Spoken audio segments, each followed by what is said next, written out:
let me just start this off by saying I am not proud at all for going 0-4 last weekend in the wild card predictions.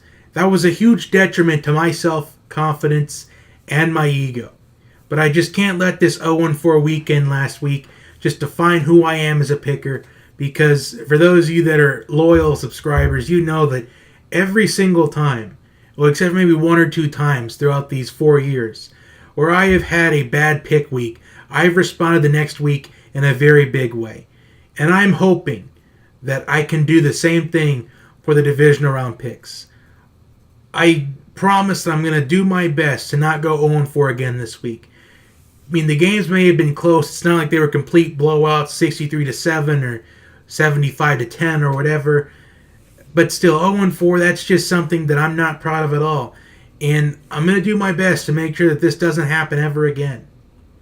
So let's do the Divisional Round Picks now. Let's try to get this behind me. Hopefully, I can respond this week in a very big way. So we're going to start with the first game of the Divisional Round. The Indianapolis Colts versus the Kansas City Chiefs. Now, there are two things that jump out at you. Well, just anybody when you're looking at this matchup. You have the Colts, who many who didn't think were going to be there after Week 5 of the season, when they were started out the season 1-5.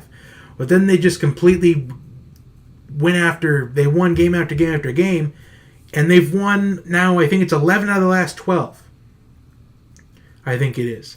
And the Chiefs, they have an explosive offense led by Pat Mahomes, MVP candidate, probably going to be the MVP most likely, but we'll see what happens still.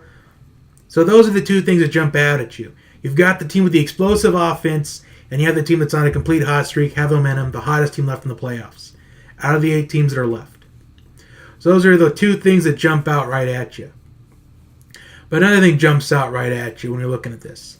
The Chiefs' defense was 31st in the NFL in the regular season in total defense. So that is second to last. And the old saying goes, offense wins you games, defense wins you championships.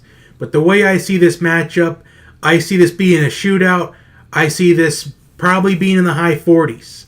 Although the Colts may have a better defense, you got to account two things. One, the Chiefs have the home field in Arrowhead, which it's pretty tough to play them in Arrowhead. One of, if not the loudest stadiums in the NFL. So that's one of the factors. The other factor, like I've been saying, offense wins you games, defense wins you championships. The question is, does the Kansas City Chiefs have the defense to win championships, to win this championship, i.e. the Super Bowl? Maybe not. But the good news is for the Chiefs scoring 565 total points this season. It's the third most in NFL history. It's right up there, right around the range of the 2013 Denver Broncos, 2007 New England Patriots, 2011 Green Bay Packers, and the 2012 New England Patriots. So it's right in that range for third most in NFL history. But none of those teams ended up winning the Super Bowl. So that is one thing that's holding the Chiefs back, is the defense and history. Those are two things that are really against the Chiefs right now. However, offense wins you games, defense wins you championships. This isn't a championship game. This is a Super Bowl. This is not the Super Bowl. This is just a divisional round. So the saying, offense wins you games. This is a game, which means the offense for the Kansas City Chiefs will win this one for Kansas City. I think the Chiefs win a shootout 41-38. I think it's going to be a close game back and forth. I think it's going to go down to the wire. I think the Chiefs might make a surprising stop that they've rarely made this season, and they step up when it matters. Chiefs 41-38. Now next we have the Los Angeles Rams. They are hosting the Dallas Cowboys. And the Cowboys, they looked dead in the water at some point in the season. But they got a winning streak going. And the Cowboys, this is the one thing that I have bet with the Cowboys. The Cowboys haven't been the same team on the road this season than they have at home. And that is a huge factor. Although the Rams, you may consider LA not being necessarily a home team advantage, however. But the way I see this, can that Rams defense, can it contain Ezekiel Elliott? Because Zeke Elliott is going to want to get fed in this game.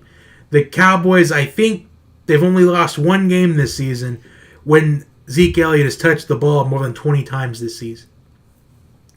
So that's going to be a huge game plan for the Rams, is force Dak Prescott to have to make plays down the field looking for Amari Cooper and Michael Gallup, even Cole Beasley. So that is a huge key for the Rams defense, is to bottle up Zeke Elliott early, try to get a bit of a lead as you can, and try to force Dak Prescott to have to win the game in the air. But I think the Rams, they pull off the victory. I think it's going to be a much closer game. I think there's going to be a lot less points scored in this game. I think the Rams win, but they only win 24-20. I think there's not going to be that many points scored in the game. I think the Rams win it close. The Rams have to force Dak to win in the end, and I don't think he's going to be able to do it. I think the Rams hang on and move on to the NFC Championship game by a score of 24-20. So the third game of the weekend, we're now into the Sunday games. The Los Angeles Chargers versus New England Patriots. The Patriots, they're on a collision course right now. They're trying to redeem themselves from the heartbreaking loss to Philadelphia in Super Bowl 52. Now the Los Angeles Rams, they are 8-1 on the road this season, with the only road loss was to the Rams. So the Chargers are undefeated outside of Los Angeles this season. Although the one thing that you're not into an account is that the Patriots, they know what they're doing. They have the experience. Although Phillip Rivers has the experience, it's just been a while. And the Patriots, they know what it's like year in and year out in these types of games. They know the Super Bowl is not decided in the divisional round. You can only lose it in the divisional round. But I see this game being a high-scoring game as well. I think this game gets really decided toward the end. I think that the difference of this game is the Patriots, they have the coaching experience, they have the player experience. Even though Phillip Rivers has playoff experience, not many other Chargers have playoff experience on that team. If not any of them at all. The Chargers are still a young team still, but they're going to figure out eventually. They're one of those teams that are on the rise. They might be one of those teams in the AFC that could dethrone New England and could dethrone Pittsburgh within a couple of years from now for Kings of the AFC. But for right now, I think the dynasty for the Patriots wins it for them. I think it's going to be... I'm going to say 31... I'm going to say 31-21. I think it's going to be a close game in the fourth quarter, but I think Phillip Rivers may throw a pick six late in the game to extend New England's lead to 10, and that'll wrap it up. It'll be a done deal. So I think Patriots win 31-21. And the final game of the weekend, the Philadelphia Eagles going on the road in New Orleans to face the Saints. Now the Saints, shout out to those that made a playoff power rankings with me. Those 3 or 4 other people. And there was one thing that we all had in common. We all had the Saints ranked number 1 in all of our power rankings. And there is a reason why. Drew Brees had a great season, although it's being overshadowed by Pat Mahomes this season for the Chiefs. The Saints have a great offense as well. But the one factor for the Saints is the secondary and wide receivers that are not Michael Thomas, as stated by Josh McSwain, who commented on that video. So shout-outs to him. However, the Eagles, they are coming off a narrow escape in Chicago when Cody Parkey, it looked like he had missed a 43-yard field goal, but it looked like, and after some people rewound it in slow motion, it's discovered that it was tipped by an Eagles defender. Just discovered it was tipped just barely, and that's what caused the ball to hit the goal post and hit the front post. That's what caused that. And for those of you that know, just even the slightest bit of tip in a football, it can affect the direction every single time. So this happened once before with a team that was a 6th seed. They went on the road to the 3rd seed in the playoffs. In fact, it was just a couple years ago. I don't want to remind some people of it, but it was when Blair Walsh missed the 27-yard field goal attempt. It was when a team that was just getting off an appearance in the Super Bowl, just an appearance in it. I know the Eagles are the defending Super Bowl champions. They have Nick Foles. For some reason, the Eagles' offense is just much more in tune. It's just looked like it's been much more in tune when Nick Foles is under center. Although it's looking more like a debatable argument that maybe Nick Foles is a franchise quarterback. In fact, I think Nick Foles is a franchise quarterback. I mean, I'll admit that. I can own the fact that he is a franchise quarterback, although he hasn't completely started a regular season, at least not to my knowledge. I think he's only played in he's only started one complete season in the NFL as a starting quarterback, if even that. But Nick Foles knows how to win some games when it matters. But the way that game played out, when a 6 seed just barely gets by a 3rd seed on a missed field goal. Well, this one was kind of tipped, but either way, it was no good. But the Eagles hung on to win. What happened the very next week? They went on the road to the number 1 seed, and they just got smashed early. They rallied in the second half, but it was just too little too late. And I think that's going to be the same case for the Eagles this week. I think the Saints are going to be able to move the ball at will on Philadelphia's defense. Like I said, if you can take Nick Foles out of the game early, if you can force him to making bad plays, it's going to be a long afternoon for the Eagles. And like I said in the playoff assessment video, the running game for the Eagles is not going to be as effective.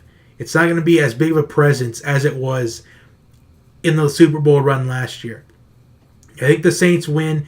I think they win big. I'm not going to say they're going to win something outrageous like 48-14. I think New Orleans, they end up winning this thing. I'm going to say 35-27. I think the Saints jump out to an early lead in the first half. They go up maybe 28-7 at halftime. But the Eagles, they start to rally a little bit. Maybe they get 2 unanswered touchdowns, but Drew Brees steps it up in the fourth quarter. I think the Saints end up pulling it out. So those are my picks for the divisional round. Comment your picks down below. Also like, share, and subscribe. And I'm hoping I don't go 0-4 again this week. Although it wouldn't surprise me if I did go 0-4 again because, just how the NFL has been the last 2 seasons. So I know I kind of technically picked chalk this weekend, but it's not necessarily chalk when you look at it. So I may have had the top 4 teams moving on to the conference championship games. We'll see how it plays out. Enjoy the football this weekend. Going to be some good matchups.